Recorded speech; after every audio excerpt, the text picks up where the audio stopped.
Wonderful waves, very nice places.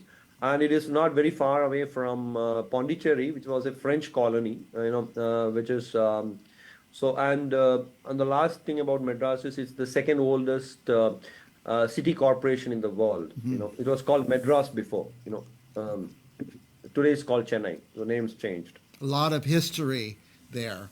Now, Yeah. I was amused when I was connecting with you earlier. I said, Ashok, I can't reach you. And you say, well, Mike, I'm working. I write. You write all the time. Is that correct? I write most of the time, Yeah, yes. that's Uh, good. I also I also a venture capitalist, so that's my day job. Okay. But I work only for 4 5 hours a day. Rest of the time I write. You're writing, right. I always say this, writers should be writing. That's what you should be doing all the time. And I'm glad to hear Absolutely. you're a great example for so many people. Now, I'm going to put up some of the book covers here because you sent me. How many books do you have published? I have published about 7 books and I've contributed to about 4 anthologies. Okay. Um, so I write fiction, I write poetry reviews, and I write. I mean, of course, I compose poetry, so I'm a author and a poet. That way. And you do reviews of poetry. Now, I have one of your books up there, City Full of Stories. Uh, t- Yeah. Tell us about that. I can already tell you're full of stories, just how you described where you are from.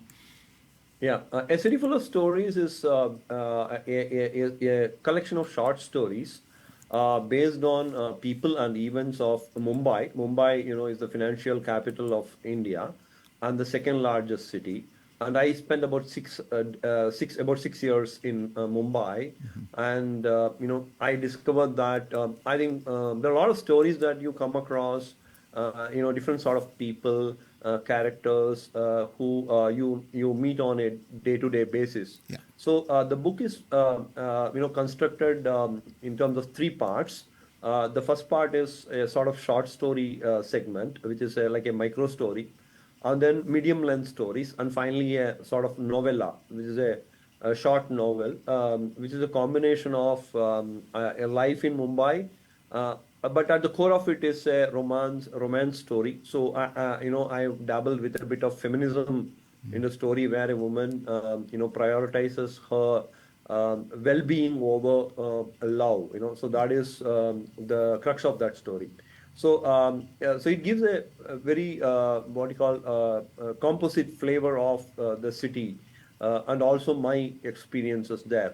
So while I am also in couple of stories appear as characters. I have Nice. inserted myself, and that kind of gives you a more first person narrative of the story. Yeah. So it kind of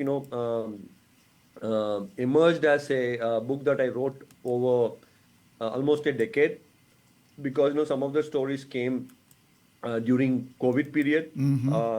And but having said that, I think it also reflects how resilient the people of Mumbai are, in terms of adversity. Now, I asked, is it possible for you to give us some examples of your work? Oh, sure. I will probably read a bit from my that long story I said, in terms of Yeah. the climax. Uh, you know, um,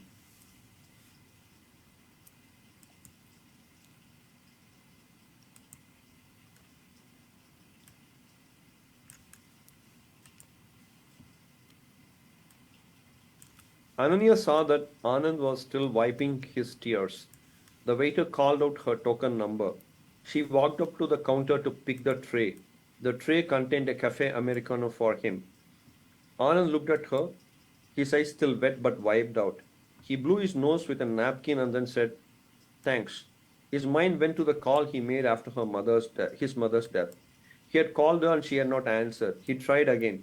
This time also she cut the call. He tried the third time.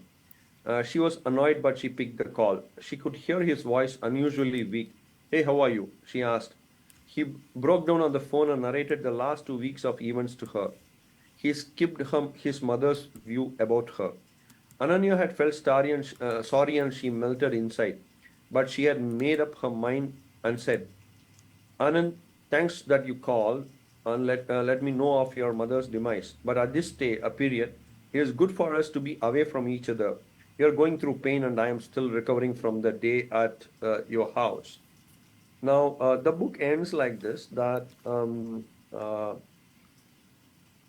they meet. The Anand, the characters Anand and Ananya meet, and the last portion says, he shrunk into his seat like a defeated and supplicant soul. She went on, I have figured out that my journey is different than yours. My love towards you is about letting me go. I do not want you to pursue our relationship further. I must go now. Hope we will remain friends and at work colleagues. She uttered these words with finality. With that, she got up and looked at the shocked man, who she still loved but cannot live with. She smiled at him one last time and walked away to the parking lot. Anand was still taking it all in when Ananya walked out of his life. Her cream latte was half finished and cold. The heart symbol was broken and twisted. So this is an excerpt from the novel. Very That is. nice. Very nice. Now, this is the novel, The City, A City Full of Stories. Yeah, yeah. Yeah, it's fantastic, and your description is so vivid, down to the coffee and like that. So, now This where? story, this story is called Cupid over Coffee, which is essentially a sort of the two different phases of the female protagonist's life, Mhm. and when she's younger, she has a sort of a very blossoming chocolatey sort of love, Mhm. but and then the love doesn't happen. They can't proceed further because her lover dies, and then there is a phase where she goes through alone, and then there is this other character who comes in and tries to woo her, and while she again falls in love, but this time she's a more mature woman, Mhm. and then the factor of in India it's about you don't marry a person, you marry a family, right? Yes. So she Yes. gets acquainted with her family. There are cultural differences and that come to the fore, but in today's woman, I think can hold her own on than be supplicant to the family that she's married into. So she kind of walks out on the marriage proposal, and that's the conclusion. Yes. Wow, that's fascinating. Now, where can our viewers find this book? Is it on Amazon? It's on Amazon, it's on Barnes Noble, it's on Flipkart in India. So Amazon globally it's available, and Barnes Noble it's again globally available online. Yeah. Important question: is it in English? It is, it is. Oh, good, very good. I love India. I love to hear about India. I'm anxious to hear more stories about India, and I can tell you're very passionate about your region where you live. We are really out of time, but anything else you would like our viewers to know? Yeah. So I could read probably one of my poems Please, I would like throughout, that. Let's do that. and yeah.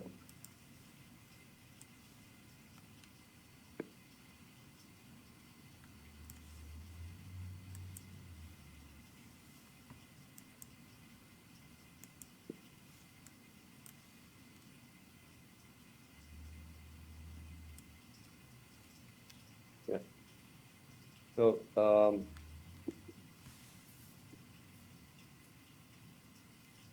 I'll read a short poem, so that it's more.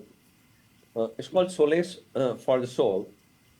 The soul seeks solace in the words of the song from a different time and place to make up for what does not belong, the unsaid words and deep sighs, the distant stare and pursed lips, a silent facade and a stormy soul, or they storms in teacups. For reasons not clear, the smiles have disappeared, but things will be eventually fine. Just wait for the sun to shine.